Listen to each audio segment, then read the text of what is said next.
আওলাদে রাসূল হযরত হুসাইন রাদিয়াল্লাহু তাআলা আনহুর বংশধর, ইরানের সর্বোচ্চ নেতা আয়াতুল্লাহ আলী খামেনি তার সর্বশেষ বক্তব্যে বলেন, ما باید برخوردار باشیم از تسلیحات بازدارنده.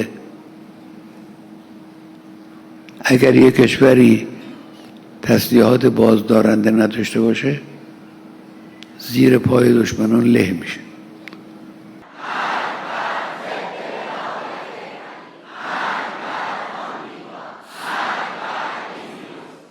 تسلیحات بازدارنده یکی از واجبات ملت ماست. آمریکایی‌ها بیخود تو این قضیه دخالت میکنن. شما موشک فلانجوری داشته باشید، فلانجوری نداشته باشید. تا فلان برد داشته باشید، بیشتر از اون نداشته باشید. به شما چه ارتباطه؟ مربوط به ملت ایران. ملاحظه باشید.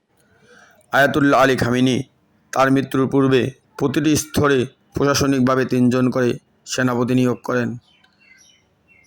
কার পরে কে নেতৃত্ব দিবেন ঠিক করে রেখেছিলেন।